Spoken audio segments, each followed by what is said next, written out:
So Tim over at the Tim Talks Talkies YouTube channel put out a challenge recently for his audience and other YouTubers, the community around him, to put out their top 25 movies from the 1980s. And if you guys know me, you know I love to do ranking videos. This is so up my alley. I love this decade. I'm so excited for this. So without further ado, let's boogie. What's going on, my friends? Welcome again to the Cobwebs channel where we're dusting off the classics. My name is Daniel. And yes, of course I love the 1980s. And this was a really hard list to make. I mean, only 25. There's so many movies I love that I had to leave off of this entirely. And when it comes to the number 25 spot, well, that's always the hardest spot, right? Because there's so many movies that could slide right in there. I could have picked so many different movies, but I'm looking over the Blu-ray stack right over here, by the way. I went with a comedy for number 25. Let's kick this list off with Ron Howard's Night Shift from 1982, one of my absolute favorite 80s comedies. It's starring Henry Winkler and in his debut film role, Michael Keaton, as a couple of guys who work the night shift at a morgue, and they end up running a prostitution ring out of that morgue. And Shelley Long's like the lead prostitute, and she has a really cute relationship with Henry Winkler, and they kind of fall for each other, and it's very adorable. And it's kind of a feel-good movie. You feel good about life watching this because they're actually really good at this job, and they give these women like 401ks and good pay. They treat them so much better than any pimps had. I don't know. It's just a very feel-good movie that you just love the characters watching this, and it's so funny. Michael Keaton is incredible in this. It's very easy to see why he ended up becoming a huge star. More on Michael Keaton later, actually. At number 24 is my favorite movie in this franchise from this decade, the Halloween franchise. That's Halloween 4, The Return of Michael Myers. The first four Halloween movies are absolute gold to me, holy grails. But this is my favorite sequel of the Halloween franchise, second only to the original. I love the atmosphere of this movie so much. The fall Halloween atmosphere, the opening credits alone, man, they set that tone so well. And it's just kind of everything you want out of a good slasher movie. Maybe Michael's mask doesn't look the best, but I love the characters in this movie, like Jamie and Rachel and Dr. Loomis. You get him back. You do get some good kills. You get some good spooky atmosphere. Love it, love it. Halloween 4 is amazing. At number 23 is, maybe this is kind of a weird one. I know a lot of people do not love this movie like I do, but man, I'm just such a huge fan. Pet Sematary, Stephen King's Pet Sematary from 1989. Now, I have read the book, and the book is definitely way scarier, way more emotionally devastating than the movie is. The movie has a little bit of a weird tone to it. It's very serious, very scary sometimes. It's almost a little bit light and goofy at other times, like with Pascal. Very weird stuff. But I feel like that's what makes this movie so watchable. I couldn't read the book over and over again. It's too much. The movie I can watch over and over again. I love the Stephen King East Coast small town atmosphere of it. I love Fred Gwynn's supporting performance so much. He's so good in this. And this is one of those movies that every fall, I really love Halloween in fall, if you can't tell. Every fall, when we get our first cool day, the summer heat's finally going away and you can feel the crisp air, I will open up a window in my house. I will let that cold air come in and I will put on one of two movies. One of them is coming up on this list soon. The other one is Pet Sematary. I just love the atmosphere. So I love to rewatch this over and over again. Such a great movie, I think, in my opinion. Number 22, we have got Die Hard. And I know a lot of people will be mad that this is this low, but hey, I love Die Hard, okay? It's not my favorite action movie in the world. It's not my favorite 80s action movie, but I absolutely love it. I love Bruce Willis's performance in this so much.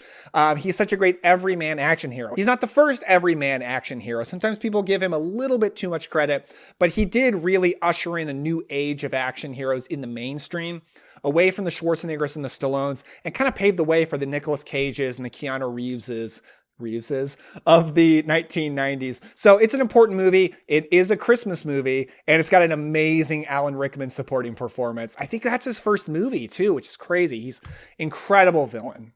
Everybody knows that. Number 21. Look, some people are going to be mad that I put this over Die Hard. It's another action movie, but this movie is so me. This is one of my special movies personally. That is Action Jackson from 1988. Directed by Craig R. Baxley, an action director I absolutely love. He didn't make a lot of movies, but the ones he made were incredible. Action Jackson is the one chance that Carl Weathers got at being a leading action star. Yes, he's in Predator, he's in the Rocky movies, but he's playing second fiddle in those movies. And here he is the main star, and he's amazing. He's everything you want out of an action star. He's got the look, super ripped. He's got the charm, the charisma, the perfect delivery of the one-liners.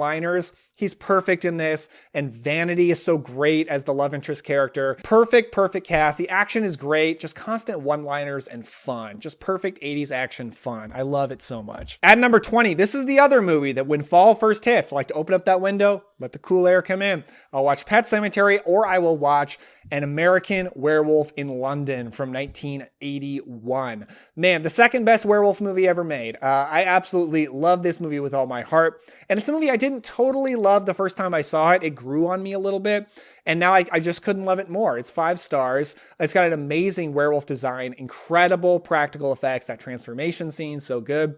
I like the romance in this movie. It works for me, even though it's pretty rushed. I know that. I do like the weird comedy and how it's kind of paired with the really dark, serious stuff, especially towards the end. It's an odd toned movie, but somehow it all really works out. At number 19, I talked about this movie recently because it was a movie I saw a long time ago and loved, but didn't rewatch for many years and kind of forgot about it. And then I rewatched it recently and I was like, this is one of my favorite movies ever. And that is Roadhouse from 1989, starring Patrick Swayze, one of the absolute best action movies ever made. Not only is the action great, but the dialogue is so much fun. I'm not saying the dialogue's realistic, but it is so memorable, so quotable. Every dialogue scene is so entertaining to me. I just love it. I love how completely despicable the villain is, and you can't wait to see Dalton take him down.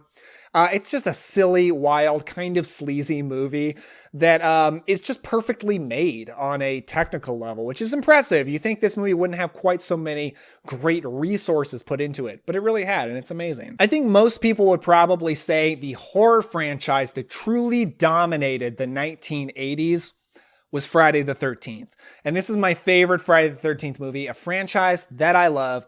Gotta be Friday 4, the final chapter from 1984.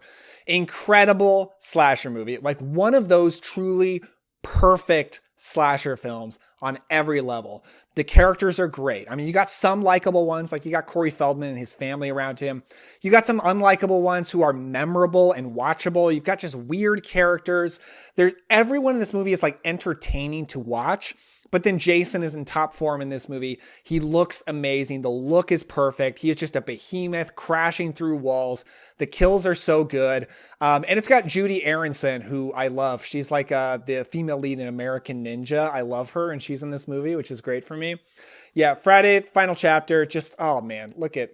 So good. I just love it. All right, number 17, a movie that I grew up with. I just love it so much. And that is Tim Burton's Batman. How can you not love Batman?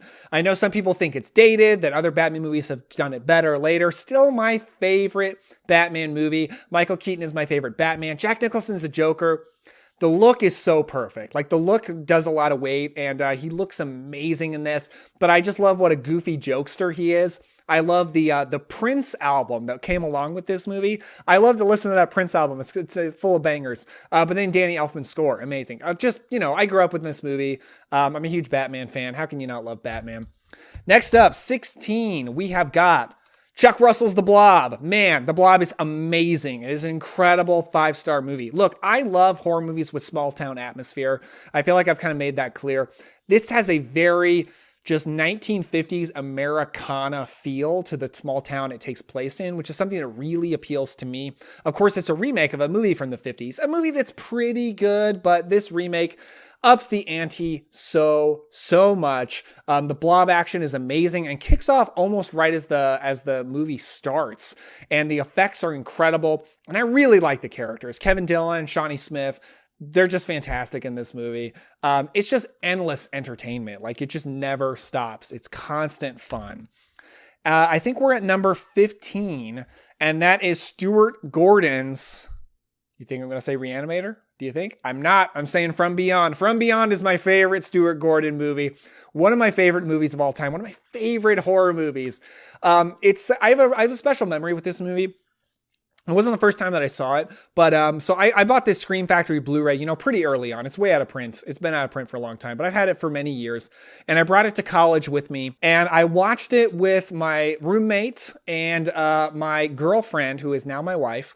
And I was amazed that she was into this movie, because she wasn't a big movie person, definitely not a big horror person, just hadn't seen very much horror. And this movie is so gross and bizarre and utterly, bafflingly strange. And she was really into it, and it made me so happy. And that kind of, warms my heart about this movie, to be honest. It was one of the times when I realized that I could show her weird stuff and she would be okay with it. Jeffrey Combs, Barbara Crampton, Ken Foree, perfect cast, perfect, disgusting, gross horror. I love how imaginative this movie is. That's what I really love about 80s horror. There's so much imagination to it, and that's so true about From Beyond. I think we're at number 14, and I need to count and make sure at some point. And that is Night of the Comet. Yeah, I know this is probably a weird one. A lot of people don't love this movie. Man, it's one of my favorite movies of all time. I mean, all of these are at this point. Night of the Comet, 1984. I love Catherine Mary Stewart and Kelly Maroney so much. Not just in this, but in Catherine Mary Stewart in The Last Starfighter, Kelly Maroney in Shopping Mall, and Fast Times at Ridgemont High. But this is my favorite from both of them. It's an apocalypse movie where a comet comes by and it turns most people to dust. It turns the rest of the people into zombies, but a few people were protected by, I think, lead-lined walls, and they survived, like these three characters right here. So this is a movie that understands that the end of the world, while bad, it's kind of a cool vibe. And this movie has a really cool vibe to it. I mean, they don't just suffer or anything like that. Like, they have fun, and they go to the mall and they shop. Girls just want to have fun, plays on the stereo. It's so much fun. But then it's got horror action where it counts, but it's also it's a great 80s teen movie that just happens to have great genre elements to it. I probably talk about this too long, but I love this movie. Lucky number 13, we've got Paul Verhoeven's RoboCop. How can you not put RoboCop on your list? One of the greatest action movies of all time. Just bafflingly crazy violence, but violence in that 80s way with the practical effects that, is disturbing, but is also just really fun. It's just not too realistic where you can just kind of laugh and have a great time with it. I love the effects in this. I love the stop motion where that comes in. It's just a great showcase of exactly what 1980s effects were and how they could be used to be so much fun. But it's got great satire to it. It's a really smart movie in addition to being a really kick-ass action film. So it's a great script, just great actors. It's just firing on all cylinders. At number 12, Joe Dante's my favorite Joe Dante movie, The Burbs. Man, The Burbs is so good. Tom Hanks, he's on vacation. He's in suburbia. Starts to think his neighbors are up to no good. Him and his friends in the neighborhood start stalking those neighbors, see what's going on, what kind of horror goings on are in there. They kind of create a horror movie in their head. So it's kind of a horror movie, but not quite. But it's an homage to classic horror because Joe Dante is so good at that. So there's a lot of great classic horror stylization to this. But it's so much fun. So funny. I think it's almost my favorite 80s comedy, really. It's amazing. At number 11, just outside of the top 10, and it killed me not to put this movie in the top 10. This movie's amazing, man. James Cameron's The Terminator. Okay, The Terminator is my favorite James Cameron movie. It's my favorite Arnold Schwarzenegger movie. Of course, it's my favorite in the Terminator franchise. There's no contest. Now, it is the first one that I saw, but I did see 1 and 2 fairly back to back when I was a kid. But this one has just always been my favorite. I love that it feels like an 80s horror movie, but it has the action of a great action film because James Cameron is an incredible action filmmaker. So that's just really a match made in heaven.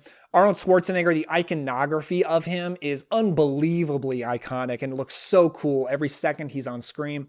It's just so thrilling, exciting, scary, violent. I like RoboCop, great 80s practical effects and that great 80s practical effects way that you love. I love all the effects in this movie. I love when Arnold Schwarzenegger's working on his eye. I love when the stop motion exoskeletons coming after Linda Hamilton. I love all that stuff. I think this was also the first sex scene I ever saw when I was a kid. So, it's got to go on the list for that, right? At number 10, kicking off the top 10, what better way to kick off a top 10 than to talk about John Carpenter's The Thing. John Carpenter is my favorite director. This is an amazing, amazing movie. It's not quite my favorite Carpenter movie like it is for a lot of people, but it's pretty close. A bunch of dudes up in the Arctic and they encounter a weird alien, and that alien turns into the grossest looking monsters you've ever seen. This is probably the greatest practical effects movie of all time. This and another movie coming up are my favorite practical effects movies ever. It's just a really grim, serious movie about a bunch of older, middle-aged dudes. It almost feels like a dad movie, but then it's crazy, gory, disturbing, and terrifying. Weird, kind of unique movie. I just love it. At number 9 is my favorite 80s teen movie. Not counting genre stuff, no kind of sci-fi or horror going on here, just pure high school movie. And that is Valley Girl. Valley Girl starring Nicolas Cage and Deborah Foreman. It's essentially a Romeo and Juliet story, but, you know, less dark. Obviously, it's not quite West Side Story or anything like that. But, you know, Nicolas Cage is a punk. Deborah Foreman is a Valley Girl, a preppy girl. And can they make it work? Can their friends allow them to be together when they're so mismatched? It's just a perfect early Nicolas Cage performance. He's probably my favorite living actor. And I love Deborah Foreman. She made so many awesome movies in the 80s, like Waxwork and April Fool's Day and My Chauffeur. So much great stuff. And this would be my favorite Deborah Foreman movie for sure. The soundtrack. You cannot beat the soundtrack in this movie. A perfect 80s teen vibe. I love it with all my heart. At number 8 is Something Wild, directed by Jonathan Demme. I think that's an underrated one. A lot of people haven't seen it, but this is my Criterion Blu-ray, so I'm glad Criterion put some respect on this movie's name. It is a road trip romantic comedy between Jeff Daniels and Melanie Griffith.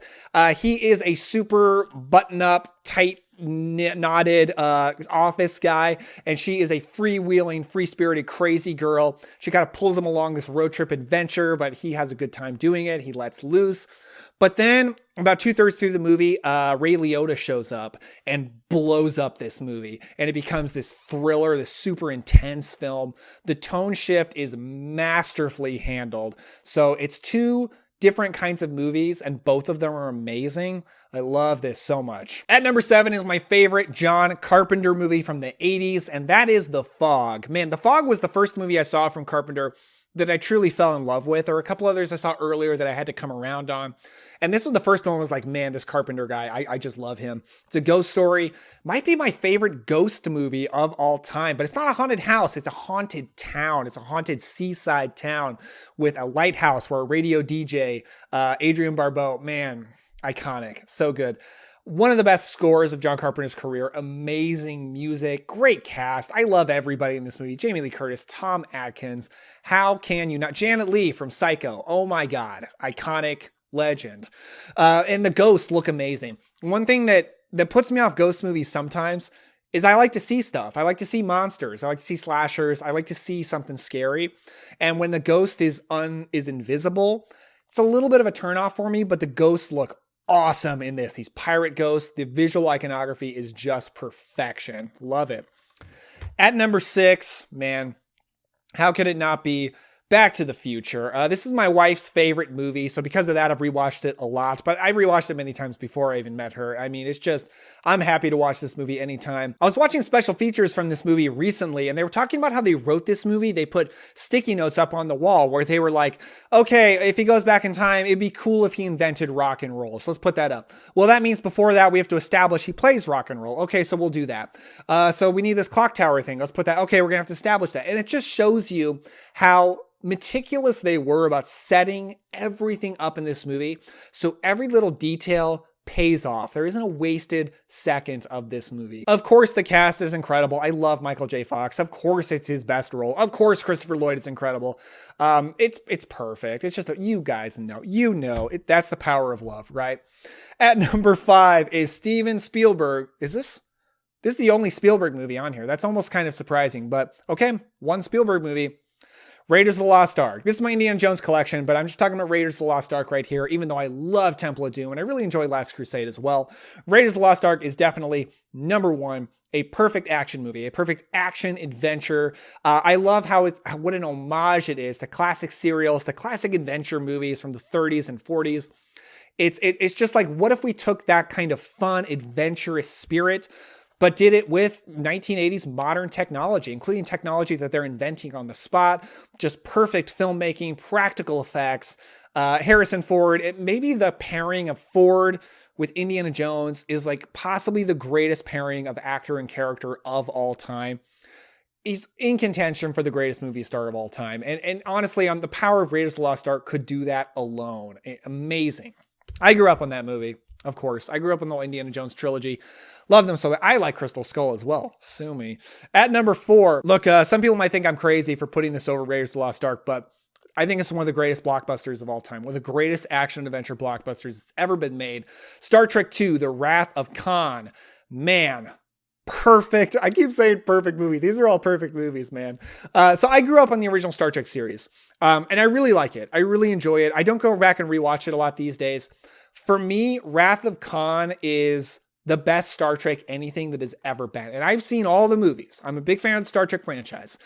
This is the greatest Star Trek has ever been. It is so tight, exciting, thrilling, and you never see the lead hero, Captain Kirk, and the lead villain, Khan, on screen together. It is like a ship battle, like a submarine battle or something like that, of these two ships warring. It's about revenge. It is about fear of getting older. I literally think William Shatner in this movie, it's one of my favorite performances of all time. I acknowledge William Shatner is a hammy actor a lot of times. He's a goofy actor. It's why we all love him. I don't think he's goofy in this movie. He strikes the perfect balance of grounded and real, but still very charismatic, like heightened in that classic movie star kind of way. I love Shatner in this movie so much. And of course, the ending, crazy iconic. I think it's a perfect film. At number 3, Wes Craven's A Nightmare on Elm Street. Probably my favorite slasher film of all time. I've talked about this movie a lot lately, actually. And, Freddy Krueger, come on. It's amazing how they got him perfect right out the gate. The score is so mind-blowing. I love all the characters in this movie. Even Rod, who's the douchebag. They find humanity in him towards his end in this movie. I'm a fan of the Nightmare on Elm Street franchise overall, but none of them even slightly compare to the original. It is the absolute great. It's in contention for the greatest horror film ever made. Time for the runner-up. At number 2 is Star Wars: The Empire Strikes Back. I am a huge Star Wars fan. I don't talk about that very much on this channel because who cares? There's so much Star Wars discussion online and most of it is annoying. So I don't really like to get into that too much. But I love the whole Star Wars series. I'm a fan of, to one degree or another, of all the movies. But right behind the original for me, my second favorite is The Empire Strikes Back. Here's what you all know all about this movie. Here's one thing that I will say. It blows my mind every time I watch this that they have a old legendary Jedi Master character in this. And they decide, what if he's like a little green puppet who's like goofy? Like a goofy little green puppet, little guy, little 2 feet guy. He's just a little puppet. He's got big ears. He's just a little goofy green guy. That's an insane idea. Like, why on earth would you do that? They should have laughed that person out of, I don't know who came up with that. They should have laughed him out, but it's perfect. Yoda is one of the greatest supporting characters in cinema history. I really think so. I think it's rare that you get a supporting character that perfect in a movie. That blows my mind about this. So Empire Strikes Back, come on. It's amazing. At number 1, though, it's my favorite movie of all time. You guys, those who watch my channel a lot know this. It's Fright Night. Fright Night is my favorite movie. It's from 1985. It combines teen movie with 80s monster movie with homage to Hammer classic horror. I love Hammer horror so much. And they even show Scars of Dracula on a TV at one point, which is a cool little Easter egg for a Hammer nerd like me. Jerry Dandridge is, look, I mean, nothing's going to top Dracula for me, but Jerry Dandridge is an easy number 2, second best vampire of all time. This movie is insanely entertaining. I watch it so much. I just watched it last month again. I'm so thankful to have this 4K Steelbook. It's so, so cool. And I don't spring for 4K Steelbooks very often, but for a movie like this, absolutely. So yeah, Fright Night is my favorite movie, so it's my number 1 movie of the 1980s. So there you have it, my friends, my top 25 80s movies. I know I've got some big established classics on here, but I know I had some weird ones too, and I'm sure you disagree. That's the beauty of it. I want to know your top 25 1980s movies. Leave them in the comments down below. If you have a YouTube channel, I would love to see your list. So let me know if you do a top 25 80s movies. Let Tim Talks Talkies know. Check out his channel. I'm a fan of him, a supporter, a subscriber, a watcher. He's a great dude. So check him out. But let me know if you do a top 25 80s movies. In any case, leave them down in the comments below or just leave your top few favorites. Thank you all so much for watching. I really appreciate it. If you like this video, give a like. If you want more videos like this, give a subscribe. And I actually did a video not long ago on my favorite movie of every year of the 1980s. So if you want more 80s talk, check that out. I'll have it linked in the description down below. I actually did a list on every decade so far. I'm through the 90s. 30s to the 90s, my favorite movie every single decade. So you can check that out. Thank you all so much for watching. Without further ado, enjoy yourself today. Go have some fun. I will see you next time.